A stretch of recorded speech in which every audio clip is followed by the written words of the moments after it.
ہمارے ملک میں ڈونیشن دینے والے مسلمان کم نہیں ہے، الحمدللہ بہت دیتے ہیں وہ.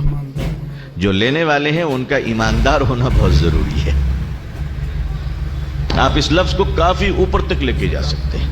ڈونیشن میں زکوٰۃ بھی آتی ہے.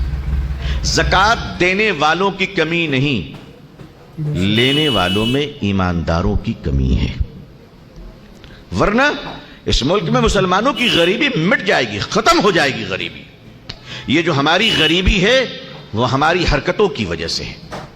معافی چاہتا ہوں، یہ جو ہماری غریبی ہے اس ملک میں، یہ غریبی ہماری بے ایمانی کی وجہ سے ہے. یہ غریبی ہماری جو ہے یہ شوقیہ ہے، ہماری فطرت کی خرابی کی وجہ سے ہماری غریبی ہے.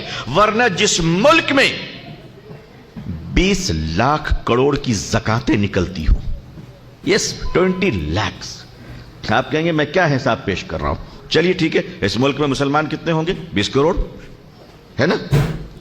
20 کروڑ میں زکات دینے والے مسلمان کتنے ہوں گے؟ 1 کروڑ. 1 کروڑ رکھ لیتا ہوں میں پورے ہندوستان میں. تو 1 کروڑ مسلمانوں کی زکات کی ایوریج کیا ہوگی؟ 1 لاکھ. یہ سب میں بہت منیمم میں جا رہا ہوں. 1 لاکھ انٹو کر لیجئے کتنا ہوا. آپ لوگ بہت پڑھے لکھے لوگ ہیں. Can you tell me how much? Calculator کام کر رہا ہے؟ میں سیمنٹڈ گفتگو کر رہا ہوں، ہواؤں میں نہیں کھیل رہا ہوں. 20 کروڑ مسلمانوں میں 1 کروڑ مسلمان زکات دیتے ہوں گے انشاءاللہ، زیادہ ہوں گے.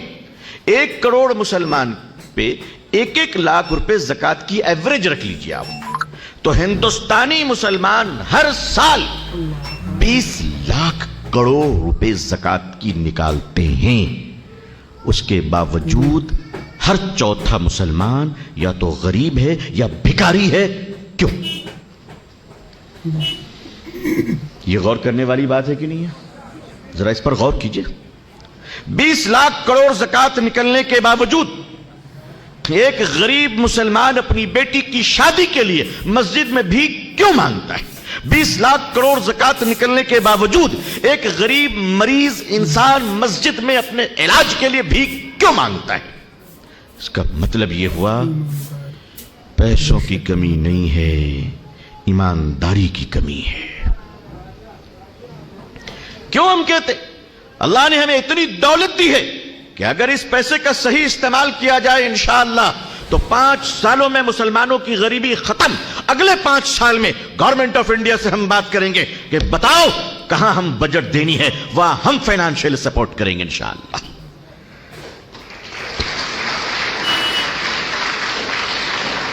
اب آپ بتائیے کہ ہم لینے والی قوم ہوں گے یا دینے والی قوم ہوں گے؟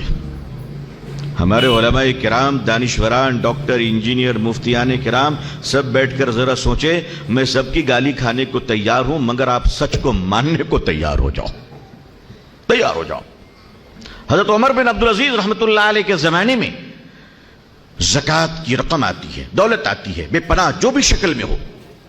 فرمایا کہ حضور یہ زکوٰۃ کی رقم ہے. آپ نے فرمایا اسلامی حکومت کے غربا میں تقسیم کر دیا جائے. سنیے غور سے، تقسیم کر دیا جائے. بیت المال کے ذمہ داروں نے کہا حضور اللہ کا شکر ہے کہ اسلامی بیت المال میں اب کوئی مسلمان غریب باقی نہیں رہا. کہا اچھا تو ایک کام کیجئے، قرض داروں میں تقسیم کر دیا جائے، جن کے قرض ہے وہ قرض ادا ہو جائیں. ادا کر دیے گئے. پھر لوگ واپس آئے کہ حضور قرض داروں کے قرض ادا کر دیے گئے، مال پھر بھی بچ گیا ہے.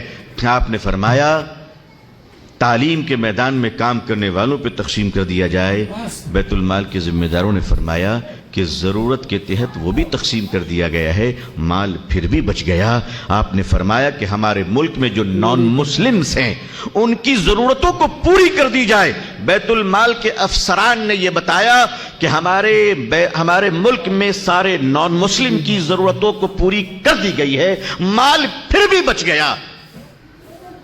آخری بات جو بتانے جا رہا ہوں، گرچہ اس کا ثبوت مجھے کسی بڑی کتاب میں تو نہیں ملی ہے، لیکن بات درج ہے کہ آپ نے فرمایا کہ آؤ اب اس مال سے گیہوں اور چاول خرید لیں اور پہاڑوں پہ ڈال دیں تاکہ اسلامی سلطنت میں کوئی پرندہ بھی بھوکا نہ رہ جائے.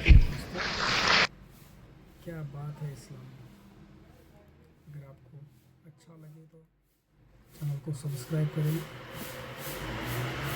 لائک فالو ضرور کریں. السلام علیکم.